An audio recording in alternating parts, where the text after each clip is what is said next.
Right now, India is putting its own homegrown fighter into service. The Tejas Mark 1A is in active production, designed for air defense, with a price tag of roughly $42 million per unit.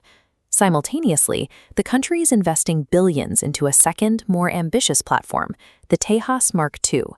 This creates a massive financial question. Why spend up to $85 million per jet on the unproven Mark II when the affordable, assembly line-ready Mark 1A is available today? The difference comes down to a shift in class.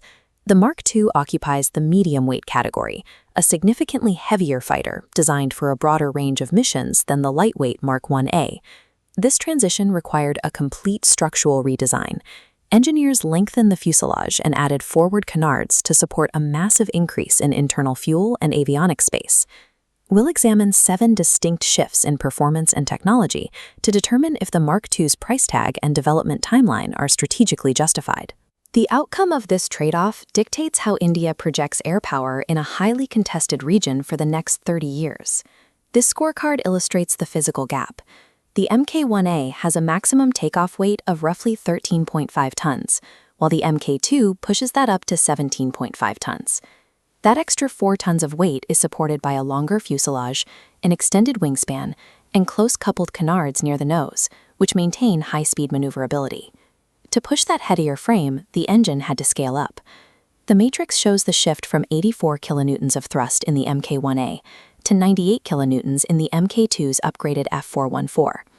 That extra power ensures the heavier mk2 maintains a high climb rate and a top speed of Mach 1.8, even when carrying a full combat load. The direct result of the larger frame and stronger engine is lethality. The payload capacity nearly doubles, jumping from 3.5 tons on 7 hardpoints to 6.5 tons spread across up to 14 weapon stations. These extra hardpoints allow the mk2 to carry heavy, long-range standoff weapons, like the BrahMos NG, that the lighter mk1A cannot efficiently manage. Essentially, the program trades the nimble nature of a light interceptor for the heavy-hitting capacity required of a medium-weight fighter. This map plots out the mk1A's reach. With a standard payload, it has a combat radius of roughly 500 kilometers. Because the mk2 holds significantly more internal fuel, that radius expands to 1,000 kilometers, bringing distant, deep-strike targets within range. This allows for long-range missions without the need to coordinate with vulnerable mid-air refueling tankers. Inside the cockpit, the technology also matures. While both jets use Acer radars, the mk2 integrates the domestic UTM system. This radar allows the pilot to track multiple fighter-sized targets at ranges exceeding 200 kilometers. But the mk2's primary sensor advantage is the addition of an infrared search and track system. Active radar blasts out waves that the enemy can detect.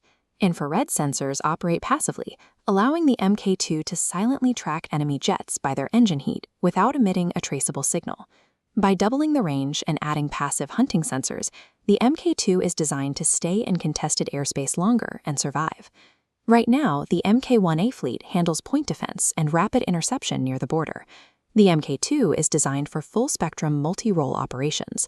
In practice, this means a single jet can engage enemy aircraft with long-range missiles and strike naval targets on the same mission. The trade-off is the timeline. The mk1A is currently in production to provide immediate airspace defense. The mk2 is still in development. A prototype is expected in the mid-2020s, but full operational induction likely won't arrive until the early 2030s. India is using the mk1A to secure its borders today, allowing the more ambitious mk2 project the necessary time to mature its lethal systems. This chart summarizes the dilemma. The $42 to $50 million mk1A serves a specific, low-cost role in point defense. By nearly doubling the cost, the mk2 gains the range, payload, and sensor suite required to dominate the medium-weight combat arena. India operates in a heavily armed neighborhood, where lightweight interceptors are insufficient for long-range power projection. Developing the mk2 domestically also reduces long-term reliance on expensive foreign aircraft imports. Most importantly, the mk2 is the technical bridge to India's future goals.